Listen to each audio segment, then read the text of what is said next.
बात करते हैं कि इस मेरे प्रेजेंटेशन के दौरान हम आखिर सीखने के वाले हैं, क्या चीज आज हम यहाँ से लेके जाएंगे जिससे आज के बाद हमारी सेलिंग या रिटेलिंग की प्रक्रिया और जो लोगों को बिजनेस में लाने की प्रक्रिया है उसमें मैं बहुत नहीं कहता तो मतलब एक कदम आपको सुधार हो, एक कदम और बेहतरी हो, जिससे आप अपने बिजनेस में नए नए आयाम रच पाए।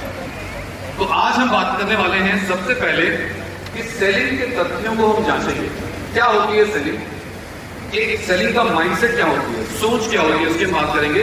हम यहाँ पर बात करेंगे सही सेलिंग के रवैये को विकसित करने की। साथ ही साथ हम बात करेंगे सेल्स के प्रोसेसेस क्या होते हैं, सेल्स के दौरान कौन कौन से टूल्स हैं, हथियार हैं जिनका हम इस्तेमाल कर सकते हैं। और एक कला होती है पूछने की, सवाल पूछने की, जिसको इंग्लिश में वर्ड यूज होता है प्रोविंग, जिसको हम बोलते हैं आर्ट ऑफ आस्किंग क्वेश्चन, यानी सवालों को पूछने की कला के बारे में हम समझने की कोशिश करेंगे। साथ ही साथ हम यहाँ पर जानेंगे कि ग्राहकों की जरूरत क्या है और क्यों कोई ग्राहक, क्यों कोई प्रॉस्पेक्ट हमें मना करता है, विरोध क्यों करता है।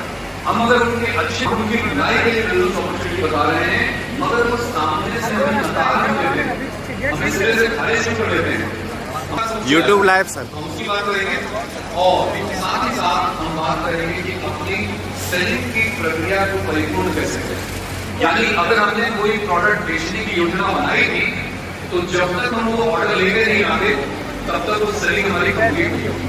अगर हमने किसी को बिजनेस में लाने किए रखे हैं, आप अच्छी सेलिंग से आपके राइट लेफ्ट कौन सा वाला सही है, आपके राइट, बिल्कुल आप सही कह रहे हैं। दूसरी चीज हम अक्सर ये देखते हैं ये मारने वाला होता है, ऐसा ही सही है। या दूसरी जगह एक और लाइन लिखी है कि एक सुनने वाला एक अच्छा सुनने वाला होना चाहिए। YouTube लाइव में तो आपके हिसाब से कौन सा सही है, एक अच्छे बेचने वाले को, एक बेहतरीन सेलर को अच्छा वक्ता होना चाहिए कि अच्छा लिसनर होना चाहिए, सुनने वाला होना चाहिए। कुछ लोग वक्ता कह रहे हैं, मगर यहाँ पर आपको थोड़ा सा करेक्शन करने की जरूरत है। अगर आप एक अच्छे सेलर बनना चाहते हैं, कई बार जब हम अपनी बात कहने में लगे रहते हैं तो जो सेलिंग हम जिसको करने गए हैं, जिसको अपनी बातचीत के दौरान बहुत सारे हमें क्लूज देता है, बहुत सारे हमें ऐसे तथ्य मेरा हमारे सामने रखता है जिन तथ्यों के द्वारा हम उसको अच्छे से प्रोडक्ट या बिजनेस अपॉर्चुनिटी समझा सकते हैं। मगर हम इतने ज्यादा मजबूत होते हैं अपनी बात कहने में कि हम उसकी बात को ध्यान से सुनते ही नहीं। सेल्सपर्सन बनना है, एक अच्छा बिजनेसमैन बनना है, एक अच्छा लीडर बनना है, तो आपके अंदर बोलने से ज्यादा सुनने की कला होनी चाहिए। आइए अब बात करते हैं अगले कुछ लाइनों की, जिसमें अगर हम सेलिंग की बात करते हैं तो हमारा जो एलिवेटिव है, हमें कहां पर रुकना चाहिए, हमें सिर्फ प्रोडक्ट को बेचने पर ध्यान देना चाहिए, चाहे वो कैसे भी बेचा गया हो, चाहे वो गलत तरीके से बेचा गया हो या सही तरीके से बेचा गया। YouTube लाइव ऐसा सही है, या हमें सेलिंग के दौरान प्रोडक्ट बिके न बिके मगर अपने ग्राहकों से हमारा संबंध मजबूत होना चाहिए। क्या कहते हैं आप? बिल्कुल आप सही हैं यहाँ पे भी कि देखिए सेलिंग बहुत ही आसान काम है और आज मेरी ये कोशिश रहेगी कि जितने भी लोग यहाँ पर बैठे हैं, जब इस भव्य सेमिनार से बाहर निकले तो उनको सेलिंग के बारे में अच्छे से पता हो। तो दोस्तों आप ये समझ लीजिए, सेलिंग जो एक हम वर्ड यूज करते हैं, सेलिंग अपने आप हो जाएगी अगर हमारा रिलेशनशिप हमारे कस्टमर से, हमारे डाउनलाइन से, हमारे प्रोस्पेक्ट से बेहतरीन होता जा रहा है। तो हमने एक बार ऐसा रिलेशनशिप बना करके प्रोडक्ट देना है सामने वाले व्यक्ति को कि उस वो प्रोडक्ट परमानेंट बिकता जाए। तो सेलिंग एक्चुअली में वो होती है। आइए आगे बढ़ते हैं कि अगर उसकी हम बात करें, ग्राहकों की आवश्यकताओं YouTube लाइव पहचाने, YouTube लाइव मेरा ग्राहक क्या चाहता है, उसको किस प्रोडक्ट के किस इंग्रेडिएंट की जरूरत है, उसको आखिर में क्या दुख तकलीफ है। साथ ही साथ आपको ग्राहकों से एक अच्छा रिलेशनशिप बनाना है और साथ ही साथ हर स्तर पर प्रोडक्ट बेचने पर फोकस से ज्यादा आपका फोकस होना चाहिए कि आप अपने सोल्यूशन चाहिए वो अपने प्रोडक्ट या अपनी सर्विस के माध्यम से प्रोवाइड कर सकते हैं। यानी आप कैसे उनको समाधान दे रहे हैं अपने बातचीत के माध्यम से कि वो आपको अपने प्रोडक्ट में, उनको ये दिखे हमारे प्रोडक्ट में कि इस प्रोडक्ट को लेने से ये मुझे संतुष्टि मिल जाएगी, तभी आप एक सफल सेल्स पर्सन बन सकते हैं। आइए दोस्तों थोड़ा सा और बात करते हैं कि बेसिक किसी भी उत्पाद हमारे पास अथवा केवल अपने लक्ष्यों के बजाय आप अपने प्रत्येक कस्टमर की समस्या को समझने की कोशिश करें कि मेरा एक कस्टमर किस प्रॉब्लम से गुजर रहा है, कौन से दुख या तकलीफ से गुजर रहा है, और ये जो उसकी दुख तकलीफ है इसको मैं कैसे अपने प्रोडक्ट के माध्यम से, अपनी कंपनी की सर्विसेज के माध्यम से परिपूर्ण कर सकता हूँ।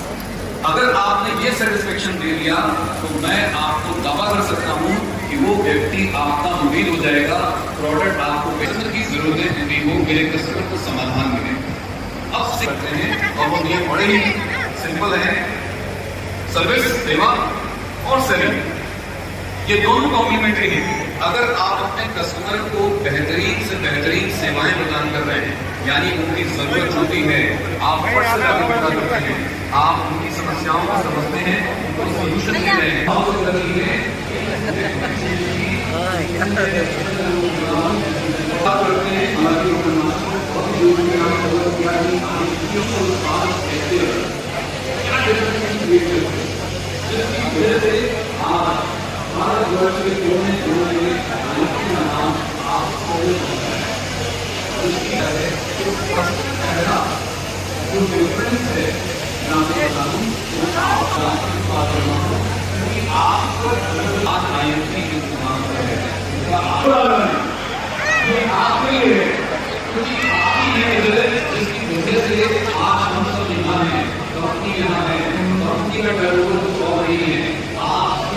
कंपनी अलग है।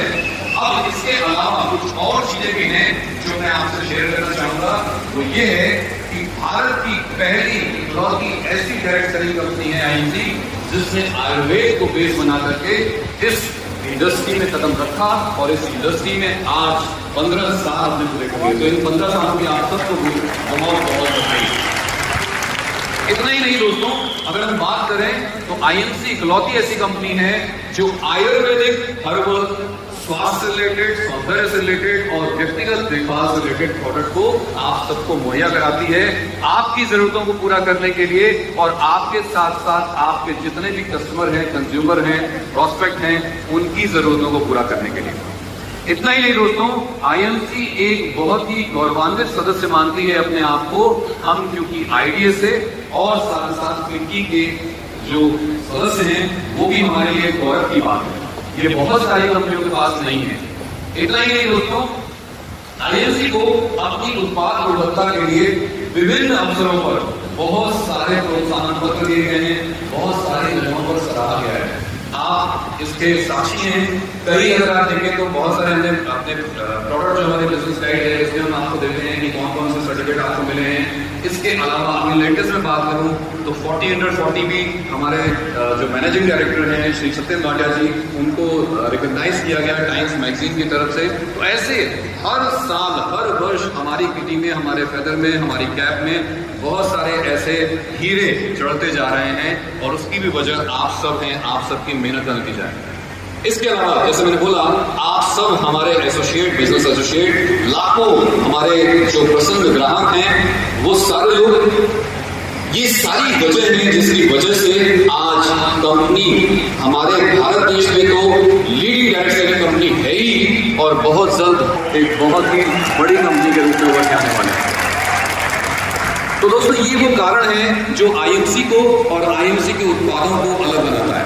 अब आइए थोड़ा सा हम सेलिंग के ऊपर बात करते हैं कि सेलिंग के तरीके क्या होते हैं। सेलिंग के तरीके 3 प्रकार के होते हैं, जिसमें हम एक एक करके पता है कि हम किसी व्यक्ति से पूर्व सूचना के साथ, यानी प्रायर अपॉइंटमेंट लेकर के जाते हैं और उस व्यक्ति के घर में जाकर के 1-to-1 प्लान दिखाते हैं या प्रोडक्ट की बात करते हैं, और एक एक करके ये मिलेंगे, बट अनौपचारिक तरीके से मिलते हैं। जैसे औपचारिक तरीके से ये हुआ कि आपने किसी से अपॉइंटमेंट लिया और घर मिलने गए, उस पर्टिकुलर प्रोडक्ट या बिजनेस अपॉर्चुनिटी की जो उनको जरूरत है, अब उसके बारे में डिटेल में बात करते हैं। तो बेसिकली अगर हम प्रायर अपॉइंटमेंट या पूर्व सूचना की बात करें तो हम क्या करते हैं, सबसे पहले संभावित लोग जो हमारे हैं जिनको हम बुलाना चाहते हैं, हम उनके घर में जाते हैं, हम उनसे अपॉइंटमेंट लेते हैं, बातचीत फोन पे करके लेते हैं, फिर हम उनको घर में बुलाते हैं या हम उनके घर में जाते हैं। अपॉइंटमेंट फिक्स होने के बाद उनके पास जाकर के मिलते हैं, सेल्स की बातचीत करते हैं और साथ साथ जब प्रोडक्ट या बिजनेस अपॉर्चुनिटी के ऊपर वो एग्री कर जाते हैं तो उनसे प्रोडक्ट लेने के लिए, प्रोडक्ट लेने के बाद फॉलो करते हैं जब उन्होंने ले लिया, और अगर वो बिजनेस में जुड़ गए हैं तो बिजनेस में जुड़ने के बाद उनको आगे बढ़ाने के लिए फॉलो करते हैं।